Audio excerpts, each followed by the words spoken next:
Yo, bonjour, c'est Hippolyte. J'aime le football. Je trouve que c'est un des sports qui rapproche le plus de gens entre eux. Et venant de Marseille, je sais quand une ville vit avec une telle ferveur toutes les émotions d'un club. D'ailleurs, les Parisiens, désolé, mais à jamais les premiers. Non, non, non, non. Mais quelque chose m'intéresse encore plus que les footballs lui-même. Ce sont les logos, véritables vitrines des clubs. Ils sont reconnaissables dans le monde entier. Qui n'a jamais vu des gens porter des maillots du Barça ou de Manchester United à l'étranger? Enfin, c'est quelque chose de super banal. Peut-être que vous êtes en train d'en porter un actuellement en regardant cette vidéo. Félicitations! Aujourd'hui, je vais m'intéresser à 6 logos, de 6 clubs européens, et essayer de dévoiler leur histoire et trouver pourquoi ces logos sont-ils si spéciaux, pourquoi ils nous intéressent tant au final. Cette vidéo s'appuie sur des articles de sofoot.com, donc si vous êtes curieux, je vous invite à aller checker leur site. Il n'y a pas du tout de partenariat ensemble ou quoi que ce soit, mais c'était un boulot assez intéressant. Donc voilà, si vous voulez aller voir de vos propres yeux, c'est ici que ça se passe. Amoureux du football ou non, je vous invite à me suivre dans cette rétrospective historique mélangeant football et histoire.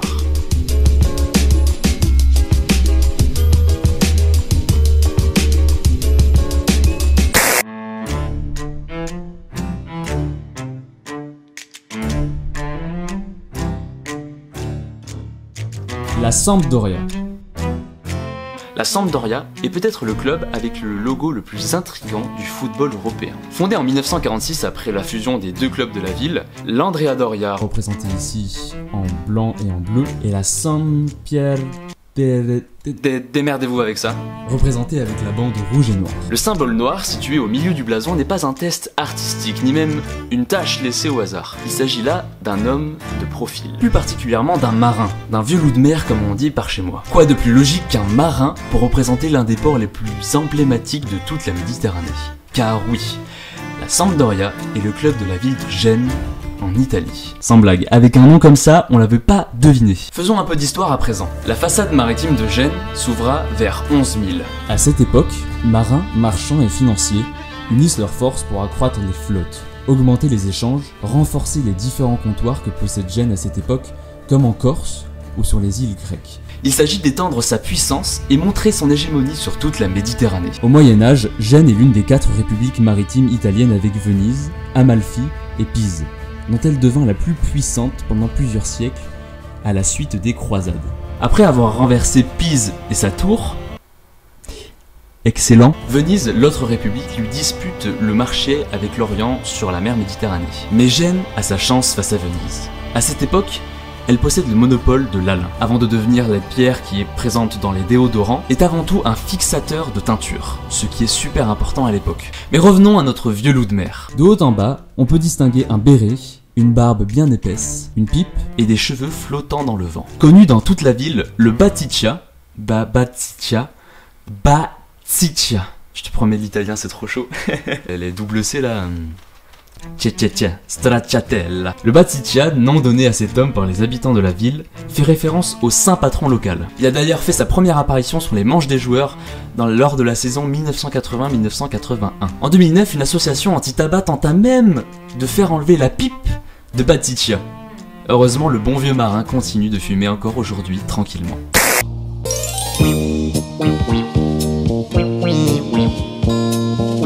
Le FC Metz. Metz, qui se prononce Metz et pas Metz. C'est comme les gens qui disent Bruxelles. Vous avez quoi comme problème? Franchement, c'est quoi? Vous mangez du chocolat blanc. Metz est donc une ville en Lorraine et plus particulièrement dans la Moselle. Ouais, c'est bien avec moi, on révise le département français. Club professionnel depuis 1932, évoluant entre Ligue 1 et Ligue 2. Voilà, ça c'est un peu la balance. Là aussi, on voit sur le logo les couleurs, le blanc et le grenat, qui sont à l'origine des deux clubs fondateurs, comme avec la Sampdoria. Cependant, en regardant plus attentivement ce logo, 2 éléments attirent notre regard. Si vous avez bien suivi vos cours d'histoire, vous devriez reconnaître la croix de Lorraine, symbole de la région mais aussi de la résistance française lors de l'occupation allemande durant la Seconde Guerre mondiale. Cette croix était déjà présente chez les ducs d'Anjou, devenus plus tard ducs de Lorraine à partir de 1431. Mais l'autre symbole de ce logo est d'autant plus intéressant. Il s'agit ni plus ni moins d'un dragon. Il est bien étrange de retrouver un dragon ici, alors que la région est plutôt connue pour ses quiches. Je me permets une petite pause en vous conseillant d'aller visionner l'incroyable vidéo de Nota Bene d'ailleurs qui parle justement des dragons. Tous les liens sont dans la description. Donc, revenons pas à nos moutons, à nos dragons. Pourquoi le FC Metz joue-t-il avec un dragon sur le torse? Revenons dans le temps et parlons d'une légende autour de la ville de Metz. Ah mais c'est une légende. Laissez-moi plutôt vous la conter. Maestro, musique. Laissez-moi vous conter l'histoire suivante.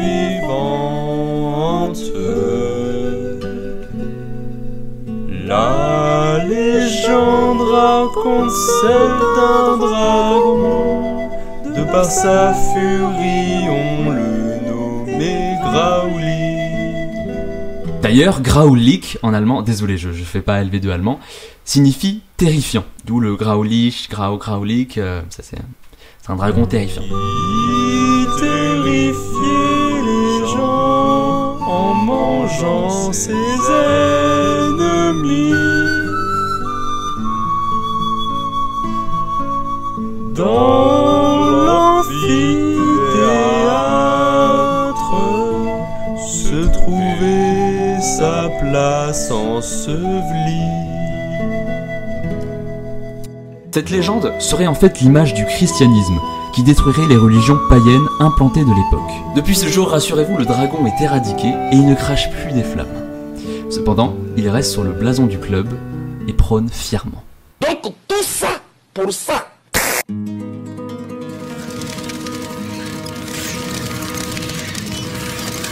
Valencia Club de football. Partons un peu plus loin à présent, et plus précisément à Valence, en Espagne. Troisième ville du pays à côté de la mer Méditerranée. Oui, toujours la géographie. Il a un club titré nationalement et internationalement. Mais il possède un logo très intéressant. Et c'est pour ça que je suis là. Les Valenciens, les habitants de la ville de Valence, adorent les chauves-souris. Ils en foutent dans le blason de leur ville, mais aussi dans le blason de leur club de football. Mais pourquoi une chauve-souris, me diriez-vous? Je vous entends derrière votre écran, je vais y répondre, je vais y arriver, mais calme-toi. Revenons en 1238. À cette époque, la ville de Valence et une grande partie de l'Espagne étaient sous occupation musulmane. Cela se retrouve dans l'architecture par exemple. Les Maures, autre nom donné aux musulmans, ont laissé leurs traces avant d'être repoussés à Poitiers par Charles Martel en 732. Valence fut placée sous le contrôle de Jaime el Conquistador. Putain, paye ton prénom, tu sais, genre... Jaime el Conquistador, t'imagines ça existe aujourd'hui? Macron el patron, Merkel la queen, el jefe de la ciudad de la tercera ciudad de la primera vez. Si. Il avait pour but de placer la ville de Valence sous la couronne d'Aragon, une autre région d'Espagne. Une tâche bien compliquée pour notre jeune Rémi. Il arriva donc à l'entrée de la ville où une petite chauve-souris serait venue se poser sur son casque. Symbole de bonne nouvelle. La ville aurait donc hérité de cet animal comme symbole. Et donc bien longtemps après, en logo de football. Une autre version voudrait que ça soit la chauve-souris qui soit venue voir Rémi elle-même en lui expliquant comment vaincre l'armée musulmane. Ça va frère le boss, tu es en mode Lacosteenne et tout? Moi ouais. On est là frérot, on est là, voilà. Depuis, la chauve-souris est toujours à l'aise sur son petit blason.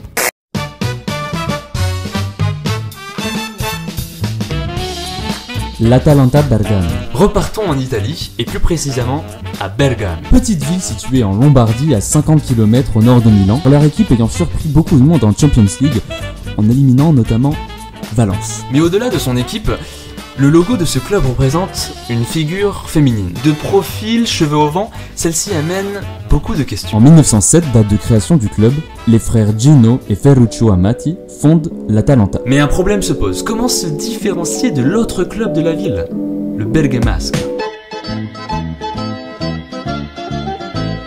Des discussions sont organisées et les avis convergent vers une figure mythologique, la déesse Atalante. Mythe venant de la région de Boétie en Grèce, celui-ci raconte l'histoire de la fille du roi de Skyros, Chonée. Son père, comme tout roi de l'époque, cherche à marier sa fille. Celle-ci acceptera le mariage qu'à une seule condition, que son futur mari la batte à la course. Bon là tu t'inquiètes pas, le câble d'accélérateur il vient de péter, donc là je suis en 5ème à l'embrayage. Les prétendants qui échoueraient seraient condamnés à mort. Sympa l'ambiance. La légende indique que les prétendants partaient les premiers, sans armes. Atalante partait, après eux, muni d'un javelot. Tout homme qu'elle dépassait finissaient tués. Putain, mon cousin, l'accélérateur, il est encore plus fluide qu'à l'origine. Sorti de concession Renault, guette comment je les fume là. Beaucoup d'hommes moururent jusqu'au jour où un certain Hippomène, c'est rigolo parce que ça... Hippomène, Hippolyte... Du coup, il gagna la course en attirant l'attention de Atalante en faisant tomber des pommes dorées sur le chemin de la course. c'est sans doute en reprenant cette idée de compétitivité que le club a voulu rendre hommage. Cheveux au vent, toujours dans sa course, mais cette fois-ci muni d'un ballon et non pas d'un javelot pour tuer ses ennemis. Liverpool. Les Reds. Ah, je savais que vous l'attendiez celui-là. Équipe mondialement connue. Mohamed Salah, Sadio Mané, Van Dijk. Et Jürgen Klopp, merde, vous trouvez pas que ce type, on a envie de l'inviter à l'apéro, il a trop une bonne tête. Mais laissons de côté nos chips et nos bières et concentrons-nous plutôt sur son blason. Pour découvrir quel est l'animal sur ce blason, il faut aller voir du côté de la ville elle-même. Cet oiseau mythologique est un mélange entre un aigle et un cormoran, un oiseau marin tenant dans son bec un morceau d'algue. Ces armoiries représentent la ville depuis sa création en 1207. L'aigle, le liverbird, est le symbole de la surveillance et le contrôle de la mer d'Irlande. Sur le blason de la ville, l'oiseau est d'ailleurs entouré de Neptune et Triton, montrant toute l'importance de la mer aux yeux de la ville. Au fur et à mesure des années, l'animal a pris tellement de place dans les consciences collectives des habitants de la ville que celui-ci se retrouve sur le toit du très fameux Liver Building. Liver Building, you know? Un couple de liverbirds se tourne le dos, la femelle tournée vers la mer, s'assurant que les marins rentrent bien au port, Et le mâle tourné vers la ville, s'assurant de sa protection et de l'ouverture des bars et des pubs.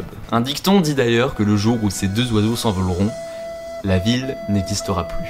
C'est beau, je trouve ça beau vraiment comme image. Vous me le bannez lui. Je veux savoir ce que vous foutez les modos. Mais pour comprendre plus précisément tout ça, revenons à la ville elle-même. L'ensablement progressif de l'estuaire de la Dee, sur lequel se tenait le port de Chester depuis l'époque romaine, a permis à Liverpool de devenir un port majeur. Au 19e siècle, alors que l'Empire britannique était en pleine expansion économique, environ 40% de son commerce passe par Liverpool. Cela contribue grandement à l'importance de la ville. En 1930, elle est à son apogée, avec une population de plus de 850 000 habitants. Ville d'autant plus importante durant la révolution industrielle. Les grandes villes émergent alors dans un nouveau contexte mondial révolutionnaire. Manchester, Liverpool, Glasgow sont des villes nées de ce nouveau modèle économique. Dans ces villes, on y extrait du charbon, utilisé dans les transports, le réchauffement des maisons, des machines industrielles.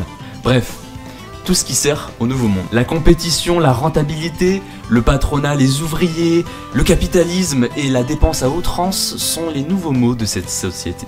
Tout cela a contribué au monde dans lequel on vit aujourd'hui. Mais Liverpool, c'est aussi les Beatles, le lieu d'immatriculation du Titanic, la première ligne de chemin de fer anglaise en 1830. Bref, vous l'avez compris, c'est une ville qui regorge d'énormément de choses, non pas seulement sportivement ni artistiquement, mais dans tous les domaines, que ça soit au niveau historique, anglais comme mondial. Bref, on s'égare, revenons à notre blason. Les flammes sur le côté sont un hommage à la catastrophe de Hillsborough en 1989. Ce jour-là, 96 supporters sont décédés et 766 blessés sont à déplorer. Suite à une mauvaise gestion du flux de supporters, les gens se retrouvent étouffés entre grillage et tribunes. Enfin, quelque chose de plus joyeux se trouve sur le blason. La fameuse phrase You'll never walk alone. Reprise par les supporters à Anfield avant les matchs. Cette chanson a été écrite par Richard Rodgers en 1945 et fut reprise par Ray Charles, Frank Sinatra ou encore Elvis Presley. Elle arrive à Liverpool en 1963 où un groupe du coin nommé Jerry and the Peacemakers la font connaître. L'entraîneur de l'époque qui aimait le rock en tombe follement amoureux. Et depuis, ce chant est repris par les supporters. A noter toutefois que ce chant n'est pas unique à Liverpool. On peut le retrouver notamment chez les Celtic Glasgow, au FC Bruges ou encore au Borussia Dortmund. Mais c'est à Liverpool où elle reste bien évidemment la plus iconique. Le Racing Club de Lens. Voici le dernier club de notre petite liste. J'en profite d'ailleurs pour vous dire que si vous kiffez ce genre de format histoire avec des images, des choses actuelles, concrètes, moi ça me fait kiffer de raconter des histoires comme ça, donc n'hésitez pas à me le dire en commentaire, à me le dire sur les réseaux, y a pas de souci. Revenons à Lens. Déjà les gars, bravo pour votre promulgation en Ligue 1. C'est trop cool. Les Sang et Or, comme on les appelle, n'ont pas toujours joué en rouge et jaune. Avant 1923, ce n'était par exemple pas le cas. Un soir, en sortant d'une réunion, les joueurs et le staff passent devant l'église de Saint-Léger à Lens. Comme ça, là. Ils passent devant, ils font « Ah tiens, y a l'église. » L'un d'eux fait remarquer d'ailleurs qu'il s'agit de l'un des derniers vestiges de l'occupation espagnole de la ville. Occupation espagnole. Attends. Lens, les Espagnols. C'est en 1526, lors de l'essor de l'Espagne en Europe, que la ville de Lens passe aux mains du roi d'Espagne, et fait donc partie des Pays-Bas espagnols. Il faudra attendre le siège de Lens en 1647 et la bataille de Lens pour voir le début du déclin espagnol dans la région. Je rappelle juste que Lens se situe dans la région du Pas-de-Calais. Il faut s'imaginer les Espagnols à ce niveau-là, à cette époque. C'est énorme. Les Pays-Bas espagnols, Los Países Bajos. Cette région comprenait les actuels Pays-Bas, Belgique, Luxembourg, ainsi que des territoires situés en France et en Allemagne. La période espagnole des Pays-Bas est marquée par la guerre de soulèvement menée contre le roi d'Espagne, la guerre des 80 ans. Le conflit aboutit à la scission des 17 provinces et des Provinces-Unies qui deviendront les Pays-Bas actuels. Les 10 provinces du Sud restent sous contrôle espagnol et deviendront, mais bien plus tard, ce qu'on appelle aujourd'hui la Belgique. La couleur jaune et rouge devint complètement logique, en référence au drapeau d'Espagne suite à l'occupation espagnole. Vous remarquerez que, à travers le château, il y a une autre forme, noire cette fois-ci. Il s'agit d'une lampe de mineur rajoutée en 1955. La région du Nord, en France, est connue pour ses mines. Tout le monde a déjà vu des photos de ces terrils, ces énormes collines artificielles construites par accumulation de résidus miniers. Pour donner un petit exemple, dans le bassin minier du Nord-Pas-de-Calais, 340 terrils ont été recensés. C'est plus que de montagnes. À Paris, il n'y a pas beaucoup de montagnes, mais ça fait plus du coup. Logique. Même schéma qu'en Angleterre, l'extraction de la houille amène des conditions sanitaires déplorables et la création d'une nouvelle lutte, celle de la classe ouvrière. Et c'est fou parce que de se dire que c'est à cause de ces extractions minières au début du XXe siècle qu'on est arrivé à la création des partis politiques de gauche socialiste, voire d'extrême gauche communiste. Et ça, je trouve ça tellement intéressant. C'est tout ça pour prendre des pierres. La lampe que l'on retrouve donc dans le logo du football club de Lens est donc un hommage aux mineurs de la région, qui d'ailleurs étaient les premiers joueurs de l'équipe. C'était des mineurs. Vous imaginez qu'au tout début, les mineurs ils sortaient de la mine, et puis ils allaient se taper un foot entre potes, et ils étaient là, ils discutaient de leurs conditions. Et c'est peut-être comme ça qu'a commencé à naître des idées Enfin je sais pas, on peut imaginer plein de choses, mais c'est un facteur de sociabilité. Et ça, c'est trop cool.